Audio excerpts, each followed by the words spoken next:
Hi there. Have you ever felt like you made a decision that was way too wrong to be forgiven? Was that decision the choice of abortion? Well, I'm here to tell you that God is a forgiving God in all things. Welcome to Beauty Beyond the Ashes. This is a podcast where we talk all things forgiveness, restoration, freedom, healing, and wholeness. I am your host, Tanya Bailey Jones, and I'm here to hold space for you as you journey with God into a place of healing, wholeness, and freedom. I'm glad you joined us. Let's get started. Welcome to another episode of Beauty Beyond the Ashes podcast with a beauty conversation. And today we have with us an amazing young man that I'd like all of you to tune into and pay deep attention to because he's got a lot to say and it is very rich. His name is Nyles Pinckney, and he's originally from Beaufort, South Carolina. And Nyles had the privilege of attending the Clemson University as a student athlete. He was a phenomenal football player. He graduated with a degree in sociology and criminal justice before continuing his education at the University of Minnesota. Outside of academics and athletics, his proudest role is being a father to his son. And over the past year, Nyles has served as the men's healing coordinator at Support After Abortion, where he's had the opportunity to walk alongside men in their post-abortion healing journeys. His experiences as an athlete, a student, a father, and now an advocate have shaped his passion for serving others and making a difference in the lives of those he meets. Please welcome with me today to the show, Nyles Pinckney. I am so excited about this. Welcome to Beauty Beyond the Ashes podcast, Nyles. Thank you so much for having me and I appreciate the opportunity. Absolutely. I am so grateful for the introduction that we had our good friend Sylvia, who is such a blessing to me, and I know she is to you too, introduced us. And it's so amazing because it was right at a time that God had put on my heart to start having this series, which I'm calling The Voice of a Father, here on Beauty Beyond the Ashes, because the ashes of abortion are not just for women. They come to men too. And when the Bible says he will give us beauty for ashes, he's not just talking about women. He's talking about just his beauty upon them. And that includes the men too, who have been wounded by abortion. So I'm so grateful to have you here. Can you tell us a little bit about yourself, just like who you are? Yes, of course. So I'm from Beaufort, South Carolina. So I wouldn't say a small town, but people go there for vacations and certain things like that. So that's where I'm from. I attended college at Clemson University as well as the University of Minnesota for some time. I was a student athlete there as well. I played football for, I don't know, forever it felt like I was there, but I loved every minute of it.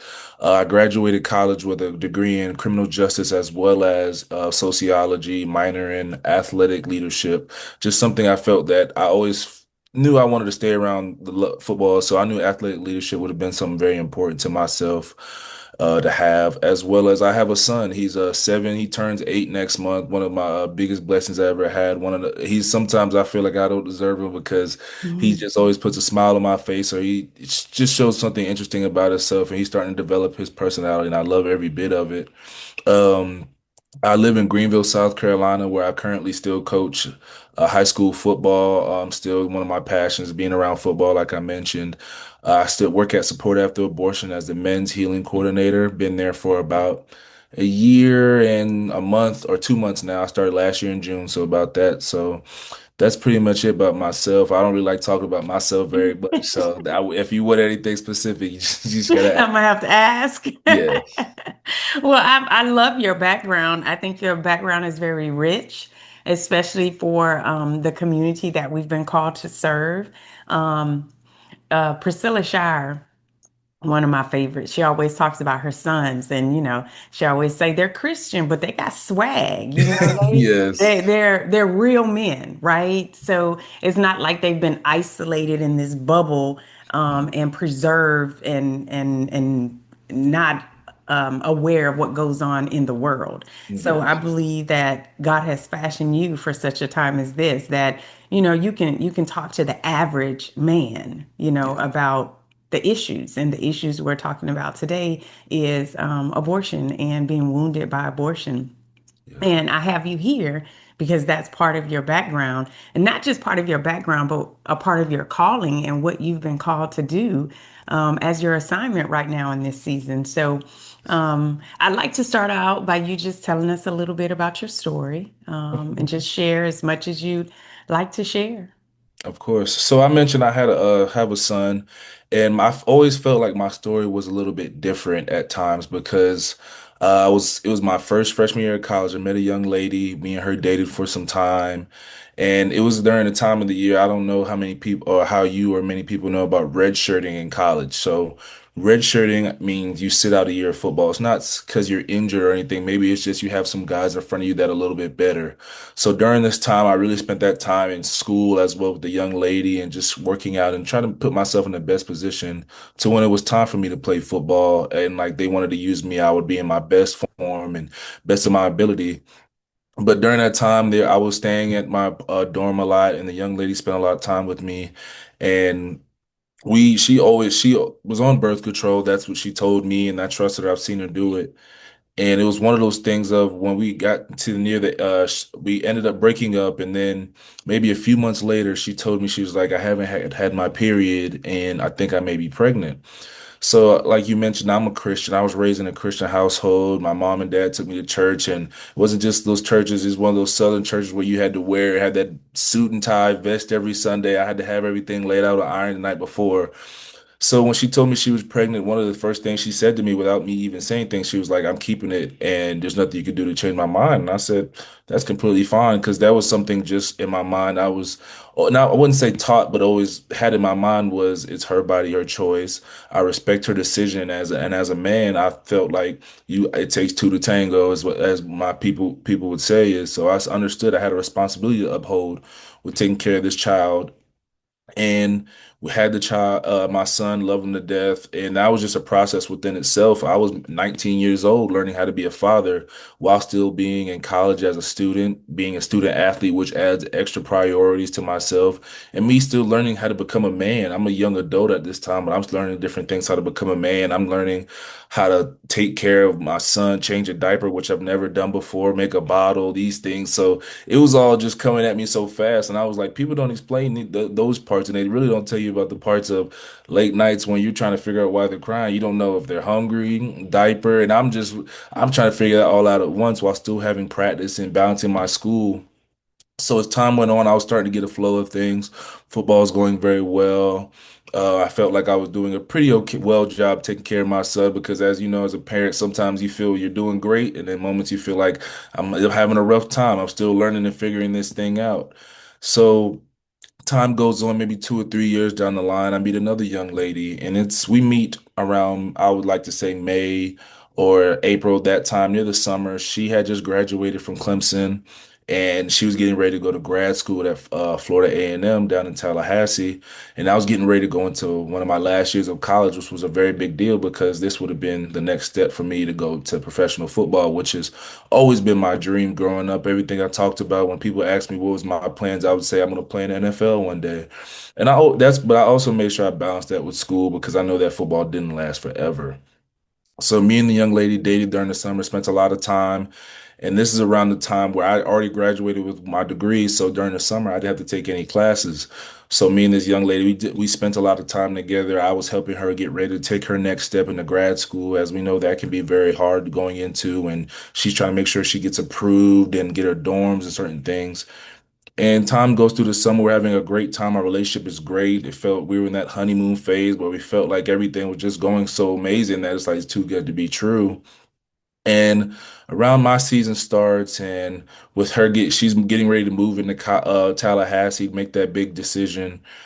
She moves in. I'm getting ready for my first game or second game, one of those, and then she texts me and she's just like, I'm not feeling myself. I don't feel like I'm very tired a lot.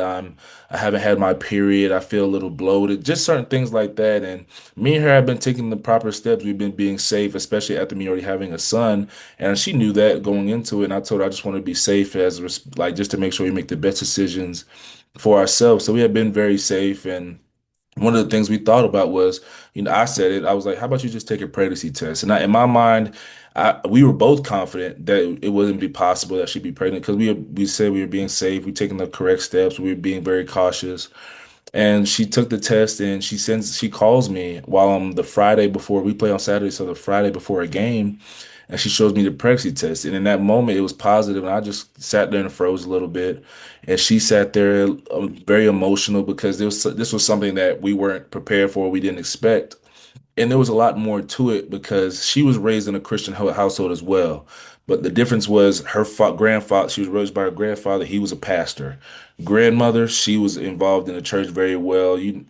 And you know how that is. So it's just some things that she was raised around, and they didn't really see as something proper as having a child out of wedlock. So that was one of the things that she was trying to express to me, and I told her, you know what?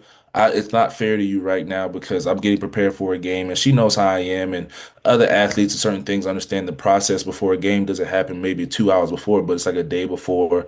So I respectively told her, I said, hey, I want to give you all the attention I have after this game because I feel like it wouldn't be fair for me to try to juggle both and then get caught up in meetings and cut you off. So I told her she understood because she knew she had an understanding and she knew that it was just coming from the best place of me wanting to hear her concerns, her questions, her thought process. So after we finish our game, we get back on Sunday, and I say, "Hey, let's have a phone call." And we talk on the phone a little bit. She tells me everything she's worried about. She's talking about how her grandparents were a big help to her in college. They paid her tuition, helped her with her dorms, so they're a big part of helping her be stable financially. And then also with grad school, things get a little bit more expensive, as well as her being out of state. So that was something that was she was concerned about us if they found out that she was pregnant or getting ready to have a child, that she would lose that support because as we know, sometimes we have these Christian households, some are stricter than others. So once they feel like you step out of their path of what they want for you, they may feel like, okay, now you're on your own. And I felt like she wasn't really prepared for that as well. And I wouldn't say, and I understand because there's so many, much more things she wants to succeed in grad school, and that support is really important to her. So we talked about making a plan. I listened to her concerns. I said, you know what, before we make any rash decisions, let's go talk to a pregnancy clinic and see if they can answer any questions for us and let us know our options, our steps we could take together. So I made a plan. I've always felt, I told her when I have my bye week where we don't have a game, I'll fly out to Tallahassee. We'll spend time together because we haven't spent as much time together since the summer and me being in football season, you in school. And then I flew down there. We went to a clinic on that Saturday. Flew and got in Friday, and we talked to them, and we went to talk to the woman there, and we just didn't feel heard. She was pushing her agenda. We were saying certain things of like what are our options? And one of the things I remember sticking out to us is she was saying, well, what are your options is to make sure you have this child. And I was like, but you're not listening to our questions. We were like asking what are the options, such as like, what can we do, or like certain things like that. And the whole time there, we just felt like we were not being heard. We felt like it was just an agenda being pushed at us, thrown at us. Like she was saying, I want you to do this and do that. And I was like, ma'am, and we just felt uncomfortable being there. And I didn't want to be rude, but I was like, you know what, ma'am, thank you for your time. And I could just tell by my girlfriend's face that she was just she came in hopeful, hope that we were going to have answers and left even more doubtful. And that's the best way I describe it. I could tell her mood was off, and me and her had been together for some time. And I just realized that these certain, like her mindset shifted. So we talked a little bit and we decided that after realizing that this one clinic, and we were young, this clinic didn't listen to us, we felt all of them would be the same. And to get to that, as well as we just felt like we did our research very thoroughly, and for that still to be the outcome, that it was very hurtful for us because we felt like we were taking the quality steps to get there, and we still left unanswered. So we decided to go through with an abortion just because, like I mentioned, I had dreams of playing the NFL as well as I already had a son. And then I also felt like with her decision came down to she didn't want to lose that support from her grandparents because they were such a big part of her life. She loved the grandparents as she should. She was raised by them, and that was a very big deal to her. So we decided, you know what, maybe the abortion is the steps to go. And then we made another plan. We researched a clinic in Greenville, South Carolina, about 45 minutes from Clemson.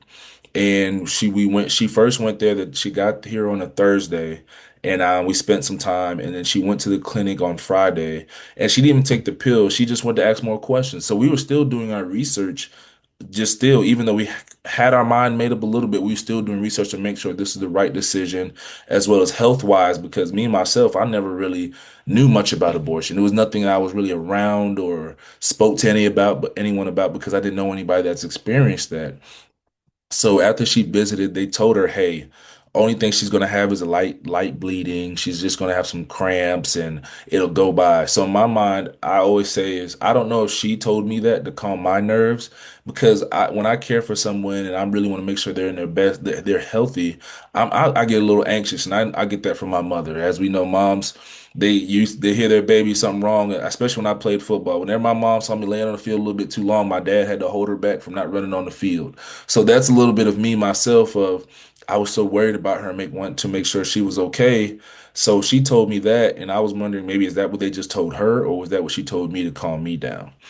So she decides, okay, maybe if this like what they're saying, it's not bad, it's not as going to be as painful or anything, just bleeding and cramping like a normal period. She was like, I think we should do this. So she decides and takes the pill that night. And when she takes the pill, she says, I asked her, I'm like, do you feel anything? And I ask her maybe twice every few hours, just making sure. And I like, even the night before the game, it's like maybe 2 a.m. She was on my mind thinking about her. I text her at 2 a.m. and knowing she's probably not awake, but just me worrying, I'm like, are you okay? How are you feeling? This and that. She's like, and I guess she was up thinking the same thing and knew I was going to text her. She probably was like, I know this man is going to stress me out, trying to make sure I'm all right. So she's like, I'm fine, I'm okay. So everything goes on, the day goes on. We play a night game, maybe around 7 p.m. She's still saying she's fine. She says she feels a little bit of cramping, nothing bad. So she's like, everything is going all right. So she comes to the game with my parents and my son there. And after the game, we're in the tunnel getting ready to leave. And all of a sudden, she just like bows over in pain. Like she starts holding her stomach in pain. And I'm like, are you okay? Are you okay? Because I thought everything was all right. Because leading up to that, she said everything was fine. And my mom and dad knew what was going on, because her family wasn't nearby. And I just wanted to make sure they were in the loop of support if anything did happen. So bends over in pain. I'm talking to her. She's like, I can't stand up, because how much pain she was in, how much cramping it was. And it brought me, like, I was just like, okay, so okay, this cramping is a little bit more than what she told me and what they told her, I'm assuming. And then I look down and she's bleeding so profusely that she bled through her pants. So I ended up taking off my like warm up jacket that they gave us and covering her up. And I helped her to my car, covering her up and making sure. And most people know, after games, these fans, they want to talk to you, want to take pictures, autographs. And at this time, I was playing well. I was a starter. I was doing things going well for me. And people were trying to come up to me and ask for pictures, and I'm like, I don't have time for that, not to be rude. So I'm trying to push through maybe a crowd of maybe 100 people, trying to get her to our vehicle to get home. And I'm already knowing that once I get through this crowd, the next challenge is we're going to be sitting in traffic, because after games, the traffic is terrible. So I'm thinking 10 steps ahead of like, how can we get her through this? I know she's in pain, and I don't want to sit in this pain, but I also feel like powerless, because there's nothing I can do, because she's already taken this pill. She's already in pain. The process has already started. So I felt powerless. So that's what made me panic and more erratic, even more.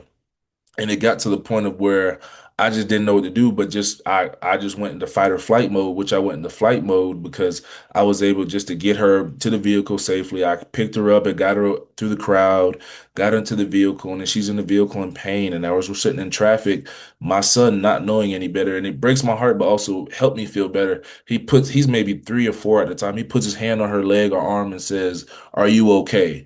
And I was just like, and it was in that moment, I was like, he doesn't even know what's going on. And I was like, I was proud of him for realizing like certain cues, but I'm also sad because he doesn't even understand what's going on. As well as in my mind, this is his sibling that he doesn't even know that this is happening to.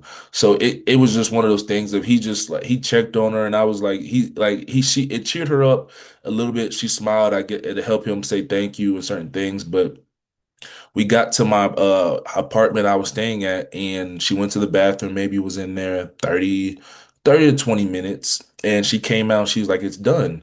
That's what we thought. And I was just there entertaining my son. He's staying with us, and my parents were in the living room, and they made sure she was all right, and I was okay. And I said, okay, we're all good. She said it passed. So they ended up taking my son with them because we couldn't keep her just because I know she was in a bad space, and I also to watch him, he's still young. And they understood completely. It was like, we want to help you out in this situation. So I ended up going to bed that night. That next day, we felt like everything was fine. She thought she had passed it. A week later, I'm playing another game. It's a Friday. She sends me a picture and she says, this is the embryo. She passed the embryo this time. And she told me the week before when she was with me at the game, it was only a blood clot. So when she passed the embryo, she went through all this pain again, but this time by herself in her dorm room in Tallahassee with no friends, no family. I wasn't there. There was no support system. And that made me feel terrible. And it was one of those things that I asked her, so how do you feel? Is there anything I can do? And she was like, there's nothing we can do now. It's done. And I just, like I said, I felt powerless. And as time went on, we didn't really talk about that. It never wasn't something that came up, but we felt that tension and that pain somewhere. And in myself, I always felt as a football player, you should be a little angry and aggressive. But when it came to practice, there was just a little bit more to it. Like I say, I had like, it was like that salt in the wound. So at practice, I felt a little bit more aggressive than usual. My teammates felt it, and they probably thought I was just getting ready for, we're in the middle of our season. I'm getting ready to pick it up to make this final push. But really, there was so much pain there that they didn't know about, that my coaches didn't know about, not even my friends, that I'm dealing with on my own by isolating and trying to find ways to deal with it. So my best way was to be overly aggressive at practice. And as time went on, we didn't think we had little arguments and disagreements that led to bigger things and more and more. And it soon ended up to us our relationship ending. And it was one of those things of I always feel like it was something with our abortion experience and never talking about it fully and asking how do we feel. But it was also just a thing of it just always felt like we also had some kind of like I don't want to say anger towards each other, but something was there that we felt something towards each other that wasn't talked about.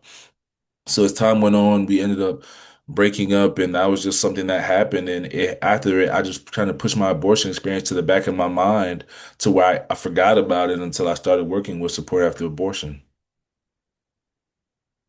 Thank you for sharing your story in such depth because, you've told me your story before, but I got more details this time. And um, that sounds like a very traumatic experience. Mhm. Do you think that the the trauma of it made the experience, how can I say this? Because it's not like it's not going to be memorable, Mhm. but that because of all the trauma that happened, it made the aftermath worse for you, like emotionally.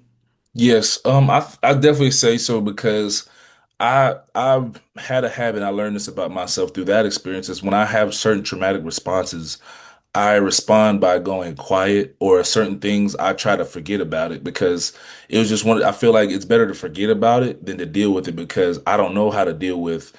And I say it all the time, men, we know how to deal with anger and being mad and fight, like just Yeah. that build up. But men, we're never taught with how do we deal with being sad or Mm, depressed. They don't teach us how to do those things in a healthy way because you see in the shows and movies and people talk about if you feel sad, just go get a drink. And yeah. that's something I went to because I was in college, and it's not hard to find alcohol in college. Hmm. So I would go out and drink and do certain things like that. I'm going out with friends. I'm trying to just mask this sadness with something because I don't know how to deal with it. Anger, I know what to do with it. I know to go practice. I know to go lift. I know to go run. I know what to do with that. Anger is just it's such an easier emotion to deal with. Yeah. So I felt like it was one of the things I tried to make it unmemorable because I just didn't want to deal with it because I didn't know what to do. I didn't know who to talk to. I didn't want to talk to my football coach because he was a Christian man, and I felt like he would look at me differently and see me as a different type of man, that not the player that he brought in. So that was something I was scared of. I was scared to talk to my friends because I didn't want them to see me as, oh, he believes in that. And I don't. But it was a situation that we were in. So it was just one of those things that I felt like there was no one to talk to. There was no way to deal with these emotions. So the best thing to do is try to forget it. And that's what I pretty much made myself do subconsciously over time. So who, I know you said your parents knew. Did you ever have a conversation with your parents after that? Yes, so one of the things I learned in my experience during that experience was my mom told me that she had an abortion experience when she was younger. And that kind of shocked me because I was like, we never talked. I never knew. I was like, I never knew about that. And it was one of those moments she was telling me about her experience because she was like, she didn't want me to feel alone and isolated, as well Yeah. as she just was like, she wasn't proud of it herself. So it was one of Yeah. the things of when parents talk about when you grow up, your parents have that birds and the bees conversation. They don't mention certain things that happen alongside of that with what happens if someone gets pregnant. In your mind, you think, okay, you just have a child, but we never have that conversation of what if you're not ready for that child? And what if you don't Hmm. want to go through with having a child and doing adoption? So it's just certain things like that. And we had a conversation, and she said, you know what, son, I still love you. She was like, I'm still going to support you and be here for you. And then she told me her experience, and I was like, wow, I never knew. I never would have guessed. Yeah. Like it took for me to have my own experience and go through what I was going through for her to feel comfortable and ready to have that conversation with me. And I felt like her having that conversation with me also helped her feel like she had that weight lifted off her shoulders as well, because Absolutely. I You felt better like she maybe believe have it. not talked to anybody else either before that. You better believe it. Yeah. I can identify with that part. Yeah. So how did you first open up? Like what was the impetus that made you say, okay, I have to do something about what I'm feeling? So the first thing I definitely would say would be when I actually started working with support after abortion last year, and I was just looking for job opportunities. I was done playing football. It was time to really start to look for a full-time job and pursue something for myself. And when I first saw the ad for support after abortion, looking for a men's healing coordinator, the first thing I thought was there's support for people after abortion. Like there's resources to help like with healing and groups and one-on-one. So I didn't Wow. even look at the job. I just looked at the website. I looked at the resources they had. I looked at the blogs, the webinars, all the information they presented, and I was like, I never knew. And then as well as there's support for men here as well. So I was like, this whole time, it's probably been about 5 or 6 years since my experience. I'm learning that they have support about this, and My God. even the clinic or nobody even told us after you go through this process that there's even things like this available. So I was like, I wish we knew because this is something that we both could have used. Oh my And God.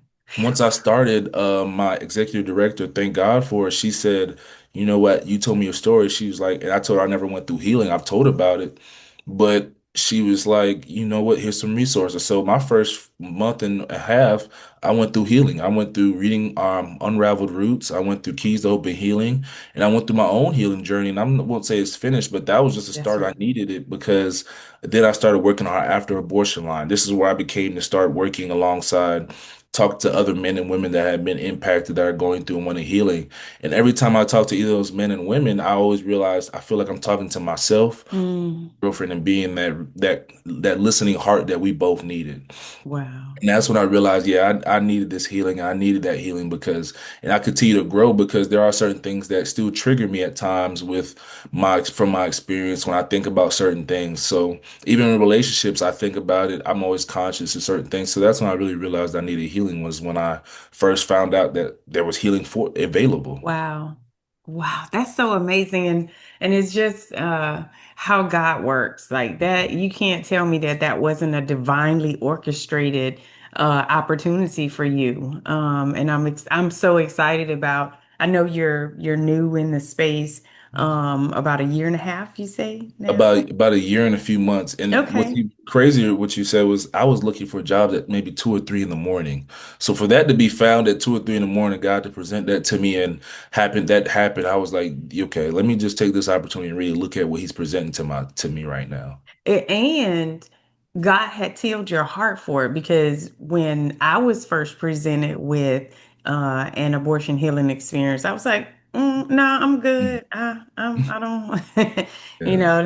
X that." But even God did that so that when I did come into the need and it really weighed on me, I had somebody to go back to because they had planted the seed of Wow. healing, and I knew exactly where to go when I knew it was healing that I needed. So, in your work with support after abortion, you talk to many men. Mhm. Is there a difference in what you see in a man who was with the woman with the decision, in agreement with her with the decision, versus a man who feels like he was voiceless, that he either um, didn't even know about her being pregnant and she had the abortion, or she told them, I'm having the abortion and that's it.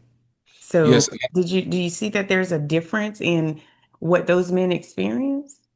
yes, I definitely do. And I feel like there's similarities and there's a difference. I feel like the Okay. man that feels like they are involved and maybe have said, maybe we, like myself, maybe we should do this. But I also feel a difference as in the man that had no idea, because the man had an idea feels like, okay, that's not, I don't have anything to do with this.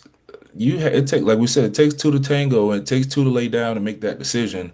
And I feel like men that aren't don't have any say in that decision or choose not to be in that decision, their difference is like, okay, I'm hands off. So that like there's nothing on me. I shouldn't feel anything after this. Everything is fine on my side, emotionally, mentally, and everything in that way.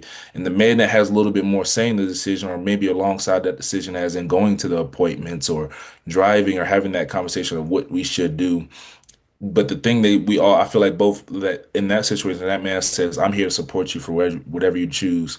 And I learned that the woman is asking you that. She's not asking you to let her Come choose on on. her own, because she's asking for a reason. Come on. And you just saying, I support you, whatever you choose, that's not what she wants to hear. So I feel like both have the similarities, as in, if I just say, I'm here for whatever you do, or I stay out of it, the similarities is they feel like they have no role.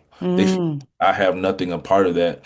And I'll say to myself, I was the man that said, when she asked me, she was like, I trust your decision.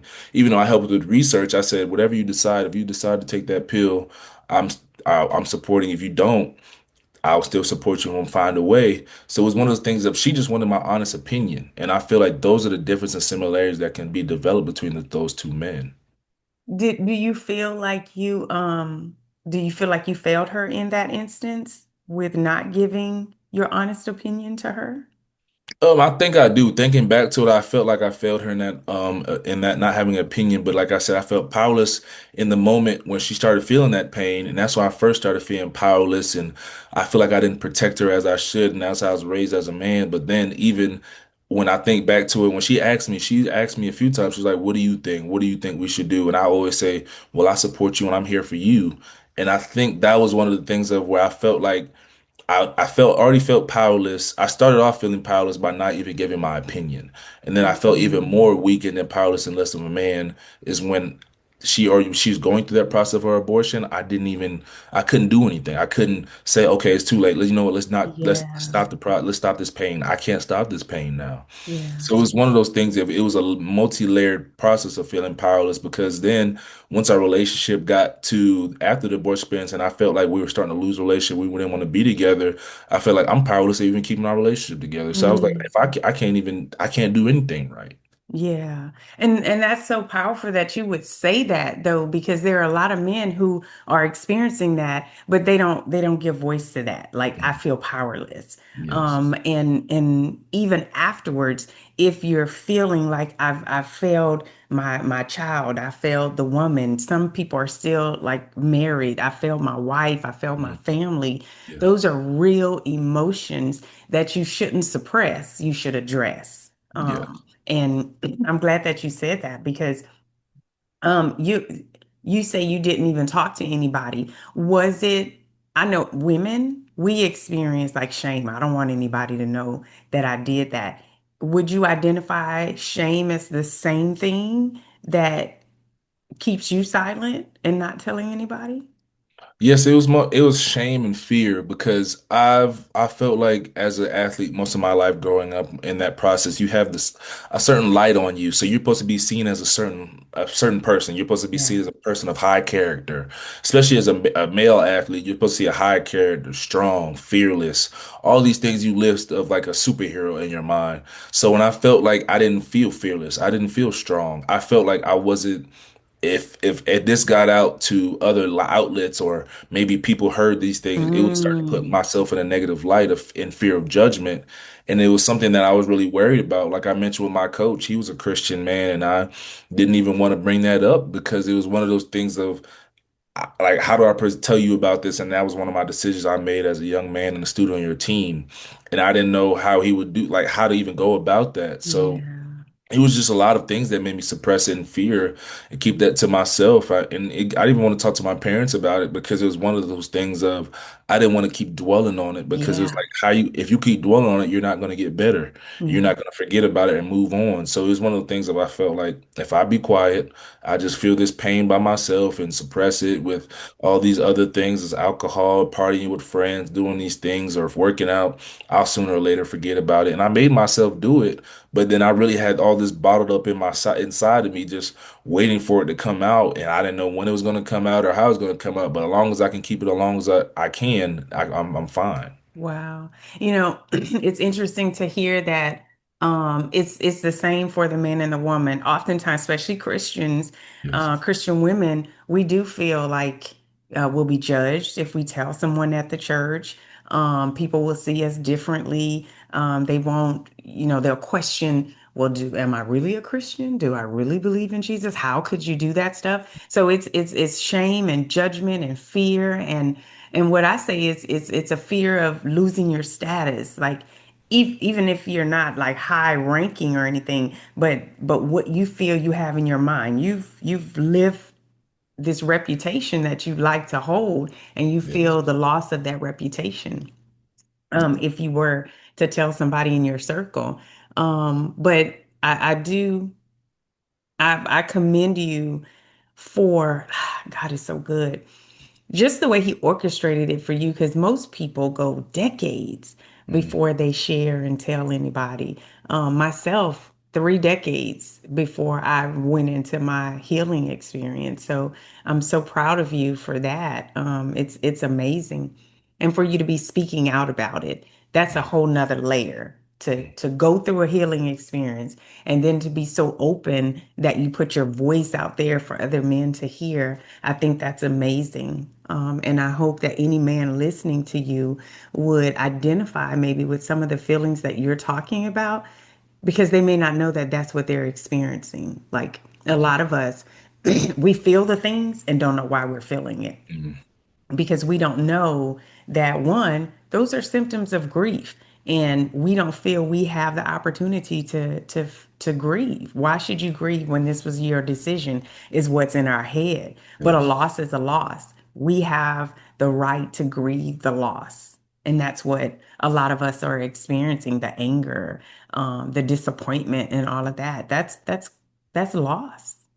Mhm. Yes, and that's something I learned about. Like I was learning through. It's like I would know why I was upset and how the anger because I was angry at that loss. And then, like I mentioned, I have a son, so and he got a little bit older as time went on. And sometimes he would ask the question of, "Can I have a brother or sister?" Mm, It's one of those things of he doesn't know how much that question really hurts me yeah. because and I don't get mad at him. I just give him an answer maybe one day or I'll jokingly say ask your mama because me and his mom weren't together, but I'll say like yeah go ask your mom to do that or whatever just to kind of just make it funny of Yeah. it and just redirect the question and see what he says and certain things like that. So it's definitely one of those things of where I just try to deflect it as much as I can. And when you mentioned grieving, I didn't know how to grieve. And I really never learned how to grieve with anything because when I was younger, my grandfather died when I was in elementary school. And then when I was in college, my grandmother, who we pretty much took care of because she had dementia or certain things like that, I helped take care of her, give her baths, change her, get her dressed, certain things. But when I lost her, she was a big part of my life as well because that was someone I saw as my grandmother. And it's hard to see certain things like That's that. They right. start to have that fall. So when she passed, I didn't even grieve that really. It was when I found out, I sat in my bed all day and I just sat there. Teammates called my phone and people were trying to see if I'm okay, and I just didn't answer. I don't think I ate anything that day, but like maybe just like a peanut butter and jelly sandwich because I didn't know what to grieve. I thought the best thing to do was just not talk to anybody and just figure it out the next day or however you should. So that just led to my abortion experience as well as when I was grieving that, I just felt like isolation, but I didn't even have the opportunity because like I was a student athlete, so I had to go to Hmm. class, I had to go to Hmm. practice, I had to be around people and put on this mask of I'm okay. And one of the things I used to say, this gentleman that worked with the football team was he would always ask, "How you doing today?" And I'd always say, "I'm making it." And they Mm, don't people when I say that, people would laugh. People would laugh and be like, "What does that mean? Like, what are you trying to say? Football ain't that hard." And I was like, "You have no idea what I'm going on. life. Like when I'm Mm, saying I'm making it, I'm telling you, I'm just making it. I'm here. I'm here with you all, but I don't want to be." mm. And that was just one of the things that's how I approached my grieving journey because I just didn't know where to go with it. Yeah. And it's funny you should say about the mask because one of the things that I do with the clients that I work with is called an unmask method. I help them to remove the mask because most of the time, especially Christians, we're wearing a mask Hmm. because we don't want people to really know, us and the decisions that we've made. So, in support after abortion, I'm sure there are things that you offer for men to begin that journey. What would you say to a man listening right now about his abortion experience? What would you tell him? I think I definitely would say is the first give some words of encouragement. When a man realizes that, hey, I want to do something about the way I feel, that's the first step because that's the first biggest step is being self-aware and it's letting yourself know I'm not okay, and I want people to know it's okay not to be okay. So now that we know we're not okay, let's go somewhere with this. Let's try to find answers. And I think another thing would be is just finding like make sure you pace yourself in this journey. Don't try to take it on all at once. Like if you're reading like our resources, we obviously have our resources broken into 6 or 7 chapters. Don't try to read all 7 chapters in one day. I would say try to slow down, maybe read a chapter, write some notes, and give yourself some time after the brief, maybe 2 or 3 days, and take it slow because you don't want to put all these emotions and all this on yourself because when you're reading these healing books and you're doing these things, sometimes it can bring back some of those trauma, those thoughts, those feelings. And they some chapters may hit you harder than others. And when you hit that hard chapter and then you're like, okay, let me just go to the next chapter, that one might hit you even harder. Now you're piling yourself on to where maybe I've had men say this has been too much. I felt like I piled everything back. I feel like I'm back in my abortion experience. And I Mm, was like, and that's when I said, you know what? Let's take a step back. I said, let's slow down. I said, to give yourself some time to debrief after each chapter because we don't want you to feel like that. You're supposed to be, we're not trying to say get rid of, and I think I like to say is we don't try to get rid of all these emotions and everything you feel. We're just trying to help you figure out how to carry these differently and approach them and manage them differently.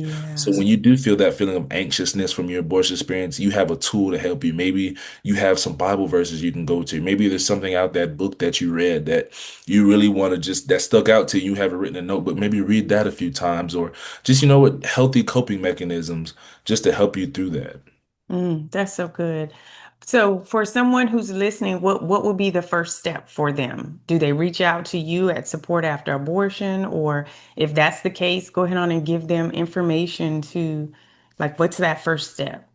Of course. So the first step, if there's a man that wants to find support, is you can go to our website and we have links there. We have our number, our after abortion line. This is where we have men and women that reach out to us that have been impacted. But we also don't limit it to just the couple, but we actually help support those that may be friends of the couple, the grandparents Mm, of the couple, because as we know, abortion affects everyone differently, and we try to help support everyone in which way we can. And once we do that, they reach out to us through our live chat, email, phone call, text, whatever way they're comfortable. Because in this modern age, there's so many different ways to communicate. So whichever way they're comfortable communicating, that's what we help to do. And then after that, we just have, I'll maybe working the line as many other volunteers, but we just going to have that conversation and just talk you, see what's going on. We weren't going to push and say, okay, you reached out to us, let's find you support. No, we're going to let you have this chance to really talk and have everything that you're feeling put out there so you feel comfortable. So I think the first step is just visiting our website and reaching out and let us know you're not okay. And then we have a conversation, then we go from there. that's so good. And I like that you say you have all these different modalities of reaching out because the first time that I told my counselor, because I was in counseling when it all kind of came up and I figured out what it was, I typed it to him in the text box Mhm. because I couldn't even really say it out my mouth. We Yeah. were on the screen. I was doing it was a Zoom counseling session. And I told him I was dealing with something, and I texted in the box because I didn't even want to say it out of my mouth, Yeah. and but I got it out, and we were able to then start working on that. And once I got it out, you said something earlier about talking about it. One of the things that God, when He told me I was going to have to start saying my story, I was like, well, God, I don't want to keep reliving this. Mm. And He said, you're not reliving it, you're releasing it. And I Yes. was like, oh my God, yes, thank you, thank you. Yes. So it is a release. It's getting it out. No, everyone is not meant to get on podcasts and talk from stages and work in the community, but everyone is meant to be healed from it. Everyone. That's what the cross offers. That's what Jesus offers. He offers us to be healed of our broken hearts. And like you said, it's not just us women, it's the men, and it's the siblings, it's the grandparents, because abortion wounded goes out. The wound goes out. It's not just us that actually have the abortion and go through the physical experience of it. It's a ripple effect when you're wounded. But the same happens when you're healed. It can be a ripple effect. Your children are healed, your marriage can heal, relationships heal. You and your mom, I'm sure that's a something that has brought you two together because she was able to get it off of her heart, you got it off of your heart. And I know that things like that, it's a ripple effect. Either the bad or the good, it can ripple. Yeah. Yes, and I definitely say it was one of the things because when I first started, like I mentioned, I was when I told them I was abortion impact, I didn't really tell my story. And then I remember one meeting we were just talking, and my story it came up to where they wanted me to talk about my story. I started talking about it, and I actually got emotional, and it was because it was one of those things I've never said out loud to anyone, and like I said, I started reliving it a little bit and thinking about those emotions. And after once I told my story that first time, ever since, like I've been able to share my story with others, and I'll say, and it feels easier and easier every time, and I can get more Yeah. details and share that, and be able to like not get as emotional as I did for my first time ever telling that story. So when you said I released it, I think that was the more I talked about it, I realized, okay, that's another step in my healing journey because Hmm. when you people knew you were abortion impacted, but now I'm able to tell my whole story in details and I feel like that it makes it better because I used to just get so emotional. I would hold back certain details, but now I can tell details and feel strongly about it, and mostly use it as a way, as like you said, releasing and let others know that may have similar situations, or some men that just maybe have just gone through abortion experience in general. They know that, okay, I can tell my story and then I'm not alone. Yeah, not alone. Definitely not alone. Niles, this has been amazing. I look forward to collaborating with you on other things and just talking with you and growing in this community together. But I am so grateful to have you share with us on Beauty Beyond the Ashes podcast and to let the men know that they can have beauty after the ashes of an abortion as well. Of course, and thank you for having me. And I love to work together again and collaborate. So I just want to say thank you for the opportunity, and also thank you for this platform that you have to support so many out there. And it's truly a blessing for those that tune in and that'll see this or have it shared with them. And just can't wait for that opportunity. Well, Niles, I thank you. This has been wonderful. And I want to say to the community, don't be so uncomfortable with the darkness of your past that you're too fearful to walk into the light of your future. I'll talk to y'all on the next one. Bye.